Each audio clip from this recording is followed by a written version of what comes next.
Gepleyer Adatlyk radiosi. Hepdeniň jem programmamyzy dinleýärsiňiz. Soňky günlerde Rus-Türkmen gaz şertnamasynyň Orsiýetiň Gazprom kompaniýasy tarapyndan bir taraply bozulanlygy, ýagny Türkmen gazynyň Orsiýet tarapyndan satyn alynmagynyň 1-nji ýanwardan bet edilenligi barada habarlar ýaýrady. Gazprom kompaniýasynyň soňky beren düşünürşine görä, Rus gaz däheni Türkmen gazyndan nyrk dagwasynyň çözülmänligi üçin ýüze gurýar. İkinci tarapdan RIA Novosti habar gurulugynyň 21-nji ýanwarda ýaýradan maglumatyna görä, Orsiýetiň Daşary işler ministrliginiň wekili Moskwanyň beýtarap Türkmenistana strategik partner hökmüne garaýanlygyny aýdýar. Şonuň bilen bir wagtda Orsiýetiň Daşary işler ministri Sergey Lavrowyň ýanwaryň aýagyna özara gatnaşyklar barada maslahatlaşmak üçin Türkmenistana sapar etjekdigi habar berilýär. Eýsem Gazprom Türkmen gazyndan näme sebäpden ýüze gurdy? Kardeşim Muhammed Tahir bu arada Adatlyk we Adat Ýewropa radiosynyň Merkezi ýurtlar boýunça eksperti Bruce Panier bilen söhbetdeş boldy. Bruce geçen hepde Gazprom Türkmen gazyndan ýüze urýandygyny resmi suratda ma'lum etdi. Bu ädime nähili düşünmeli, munyň nähili sebäpleri bolup biler? Gazprom and Russia, of course, are going to say that it's purely a business decision. Gazprom elbette munyň diňe bir ykdysady bähwitleri nukta nazaryndan kabul edilen bir karardygyny aýdar. Ol meniň özümiň ýeterlik gazym bar. Gazyň başga çeşmeleri hem ýeterlik diýen düşündürüşleri berer. Emma iş ýüzündäki ýagdaýlara nazar aýlasak, onda Kremliň ençeme aýdan bäri Türkmenistanyň gıdanyň düzüminde has aktiv işleşmegini gazanjak bolup alyp baran tagallalaryny göreriz. Rus resmiýetleri telim gezek Türkmenistanyň Owganistan bilen serhedindäki dartgyny ýagdaýlary gozgap, özüniň, diňe bir özüniň hem däl, tutuş gıda guramasynyň bu serhedi goramakda goldaw bermäge taýýardygyny nyktady. Türkmenistan bolsa öz gezeginde diňe bir Rus resmiýetleriniň däl, eýse öz serhedindäki dartgynylyk barada gurrun eden islendik tarapyň maglumatlaryny çürtkedik inkar edip gelýär. Kreml Türkmenistanyň Rus kömeginden ýüz öwürýändigi sebäpli Türkmen gazynyň importyny hem ýatyrdy. Turkmenistan isn't going to take Russia's help with security, then Russia isn't going to take Turkmen gas imports anymore. Anyk sanlar barada gürüňe Bruce, Orsiýet her ýylda Türkmenistandan alýan gaz üçin näçe pul төлýärdi? Well, it's less than $1 billion, which Bu $1 milyard dollaryň bäri ýanyndaky puldur.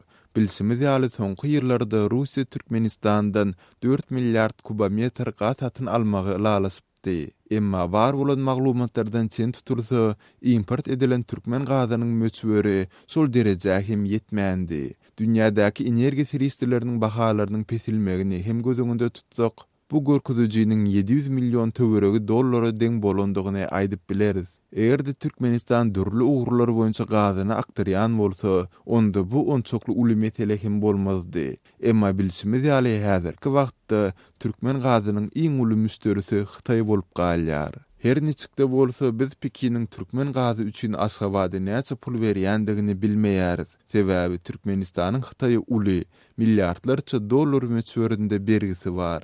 Häzirki Hytaýa aktarylan gaz hem Pekiniň gaz geçirjiginiň çekilmegine, gaz ýataklarynyň özleşdirilmegine sarp edilen pulunyň hasabyna gidýär. Netijede Hytaýyň Türkmen gazy üçin näçe töleýändigi, asla tölemeýändigi barada hem hiç zat aýdyp bolmaýar. Türkmenistan Eýrany hem belli bir möçberde gaz eksport edýär. Emma onuň möçberi we bahasy barada maglumat berilmese-de, bu sowdadan Türkmenistana gurrungyny ederlik ullakan bir girdeji gelýändir diýip bolmaýar. Bu ýagdaýda Türkmenistan üçin Russiýadan gelen agdalyan 600 milyon dollar hem uly pul diýse bolar. Şol bir wagtda Türkmenistanyň häzir ençeme, şol sanda topuk gaz geçirjisiniň gurulşy we Aziýada oýunlaryna taýýarlyk, Aşgabatda awadanystyrmak ýaly uly maliýet çykdyjyly proýektleri hem alyp barýandygyny unutmaly däldiris. Gaýraz Russiýanyň Türkmen gazynyň importyny duruzmak üçin saýlap alan wagty juda opportunistik boldy. Russia used the timing very opportunistically for themselves to do this. Demek bu ykdysady netijeleri bolan bir siýasy ädim bolup çykýardy, şeýlemi? I think the motives. Meniň pikirimçe bu ädimiň aňyrsynda diňe siýasy sebäpler ýatyr. Were purely political. Bruce, egerde seniň aýdyşyňa ýaly bu bir siýasy ädim bolsa, mundan meýlek Orsiýet tarapyndan nämeleri garaşyp bolar? We're playing this is a game of, we say chicken in America. They're staring each other down. Bizde Amerikada şoňa meňzeş bir oýun hem bar. İki adam biri-biriniň gözüne seredip, kimiň birinji gözüni gyrpmagyna garaşyp bäsleşýärler. Russiýa türkmen ykdysadyetiniň şeýle bir uly çökgünligi uçurap, munyň netijesinde hem Aşgabat Kremliň öňe sürýän islegine boyun bolar öýdüp umyd edýär. Aşgabat bolsa öz gezeginde türkmen gazyna başga ugrlardan ýol açylmagyny, netijede öz gazy eksportynyň Russiýa bolan garaşlylygynyň petelmegine bil baglaýar. Garaz häzir iki tarap hem ýagdaýlaryň mundan weýlek diňe öz haýryna işlemegine bil baglaýar. Both sides are hoping for events to work into their favor, which will force the other one to do something. Hormatly dinleyijiler, Rus paner bilen söhbetdeşligi dinlediňiz. Hepdäniň jemini halkyň sesi bilen dowam etdirýär. Maglumatlardan eşitmede göre ummahy köp çyýaýdylar, günorta ýol üçin suat garaşlyk ýa takdylar. Suat çykyp akyp durur, ýerine toga bilen daşary ýurtlara gidiýär gazyň elbetde bahasam epesi bolmaly, gymmat bolmaly daşary ýurtlaryň alýanlary. Emma şu gazyň çykýan ýerinde hiç adam halk üçin bir iş ýerleri bolýar ýa beýleki ýaly gurulýan zat göremok. Serdar etrafını değiştirip canakır bekedi ovasında yaşayar. Bu kalkınışlar iyi yamınlı. Şol ovanın yaşayıcılar kalkınmanın teregini olur yer altında yaşayarlar. Şu yılın devamını 3 ay tomuz hiç yılı elektrik toğu bulmadı. Ova adamların gözünden karlı yaşaktı. Yolumuz isen adam görürlerle avtobuslar gelmedi. Hazır kümünçeli avtologlar yok. Lewap vilayetinin Halaz etrawynyň metrowyny ýaşaýjy. Bizim şol täze tipli mektebi çağalar wagny höwet edýär. Ýöne entek bizde şol täze tipli mektep çağalar waga asla ýok. Täze tipli mektebim ýok. Mektebimiz gaty könellen ýagdaýda.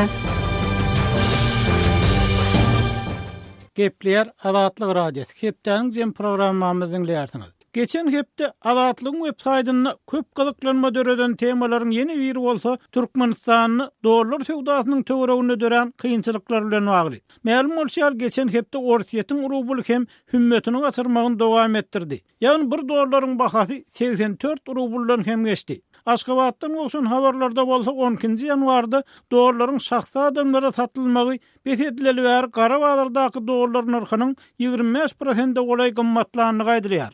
Şol wagtda bu ýagdaý gelýän habarlara görä bazarlardaky narhlara hem täsir ýetiripdir. Eger ýatlasak, Türkmen hökümeti ýyl başyndan aýlyklary we pensiýalary 10% köpeldip, dünýä ykdysadyetindäki kynçylykly ýagdaýlar dowam edýän mahalyna Türkmenistanyň ýylatyň durmuş ýaşaýyş derejesiniň aşak gaçmalygy üçin çäre görülendigini aýdypdy. Emma resmi Aşgabat narhlar bilen bagly dören ýagdaý ýylatyň sosial goraglygy barada kän söz açman şahsy adamlar bilen dolar sowdasynyň näme sebäpden togtarylyny aýtmagy zerur tapdy. Bu sebebi kardeşim Sehradan eşiteliň. Türkmenistanda ýylata daşary ýurt puluny satmak düzgünlerine bir näçe üýtgetmeler girdildi we mundan beýlek fiziki şahslar daşary ýurt valutasyny diňe bank hasaplarynyň üstü bilen satyn alyp bilerler. Bu barada Türkmenistanyň Merkezi bankynyň web saýtynda habar berilýär. Türkmen bankynyň ýylat köpçüligi üçin ýaýradan maglumatynda 2016-njy ýylyň 10-njy ýanwaryndan başlap Türkmenistanyň çäginde daşary ýurt pullaryny satyn almagy we satmagy amal aşyrýan ygtyýarly qarz edaralaryna ýa-da olaryň alyş çalyş nokotlarında fiziki şahslara daşary ýurt puluny satmak düzgünlerine bir näçe üýtgetmeler girdirildi diýilýär. Resmi maglumatda bu çäräniň esasy maksatlarynyň biriniň Türkmenistanda jenaýatçylykly ýol bilen alynan girdejileriň we terrorçylygyň maliýeleşdirilmeginiň öňüni almak bilen baglanşyklydygy aýdylýar. Gepin gerdiçine göre aýsak, Türkmen bankynyň ýaýradan press release Aşgabatyň valuta alyş-çalyş nokotlarynda ýylata daşary ýurt pullarynyň satywy resmi taýdan besedilen wagtyna gabat geldi. 10-njy ýanwarda Aşgabatyň resmi valuta alyş-çalyş nokotlary ýylata daşary ýurt puluny satmagy dolu besetdi. Resmi maglumatda ýylata her aýyň dowamında 1000 Amerikan dollaryna deň bolan daşary ýurt puluny satmak baradaky düzgüniň saklanyp galýandygy aýdylýar. Emma şol bir wagtda da mundan beýlek fiziki şahslaryň daşary ýurt valutasyny diňe bank hasaplarynyň üstü bilen satyn alyp biljekdigi habar berilýär. Resmi maglumatda bu üýtgetmeleriň Türkmenistanda nagd däl hasaplaşyklaryň gerimini giňeltmek, bu urda öňde barjy halkara tejribesini ornaşdyrmak bilen bir hatarda jenaýatçylykly ýol bilen alynan girdejileriň kanunlaşdyrylmagyna we terrorçylygyň maliýeleşdirilmegine garşy hereket etmek hakynda Türkmenistanyň kanunyny ýerine ýetirmek maksady bilen girdilýändig aýdylýar. Emma mundan ozal türkmen mediasynda ýurtda jenaýatçylykly ýol bilen alynan girdejileriň we terrorçylygyň maliýeleşdirilmeginiň näme derejede ýaýranlygy barada anyk maglumatlar berilmänli.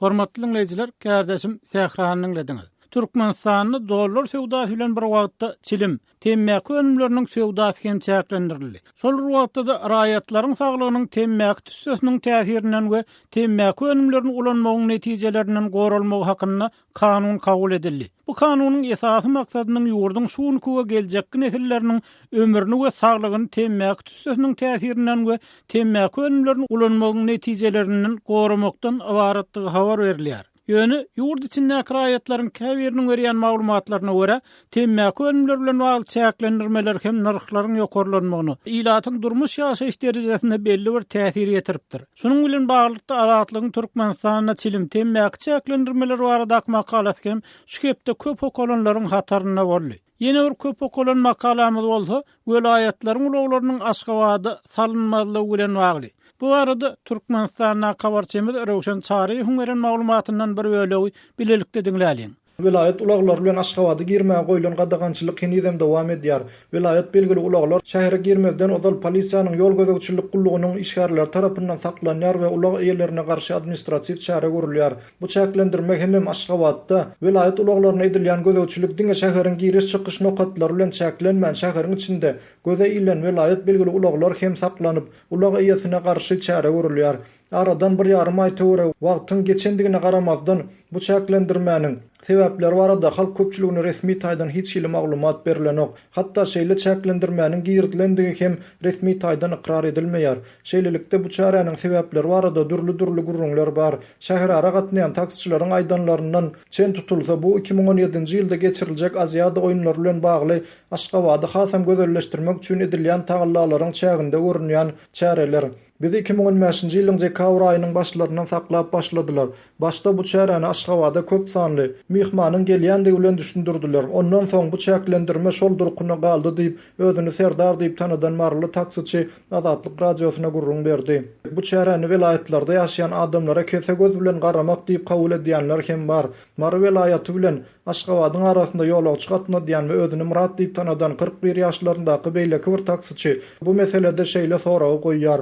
Men sürüji bolup vilayetlaryň arasynda gatnaýaryn, emma näwelli sebäplere görä bize başgaça garaýarlar. Nämendi Aşgabat daşary ýurduň paýtagty boldymy? Meni gaýşnikler paýtagtyň girişinde haýsy kanun esasy bilen saklaýarlar diýip olaýdýar. Taksiçiler bu ýagdaýyň olaryň öňünden çäkli girdejilerine yaramaz täsir edýändigini aýdyp, şähere salynman soň vilayetden gelen taksiçilaryň köplenç ýygyna boş gaýtmaly bolýandyklaryny aýdýarlar. Diňe vilayet ulag eýerlerine däl bu çäklendirme vilayetlerden Aşgabatda agyr hassa getirýän raýatlara hem öz yaramaz täsirini ýetirýär. Sebäbi ol hassany şäheriň çetinde vilayet ulaglardan düşürüp Aşgabatyň nomeri dakylan ulaglara mündürmeli bolýarlar. Aşgabatyň nomeri bolan maşinlar hem islan ýerinde islan wagtynda tapylmaýar diýip Azatlyk radiosy bilen söhbetde şolan käbir taksiçiler aýdýarlar. Bu düzgünüň raýatlar üçin döredýän kynçylyklaryna garamazdan onuň geljekde nähili boljagy barada hiç ýyly maglumat ýok. Ýurduň jogapkar resmiýetleri bolsa bu barada dil ýaýmaýarlar. Resmi medpugatda bu barada asla kelam söz aýdylmaýar. Hormatly dinleyijiler, Türkmenistanyň habarçymyz Rowşan Çary Hüngeren maglumatyny dinlediňiz. Şunuň bilen hepdeniň jem programmamyzyň 1-nji böleginiň soňuna geldik. Onuň dowamyny dünýä türkmenler gepleşigimiz bar. Men nobaty Türkiýedäki habarçymyz Döwlet Baýhana berip, şu ýerde siz bilen hoşlaşýaryn azatlygyň tolkunlaryndan aýrylmaň, hormatly dinleyijiler.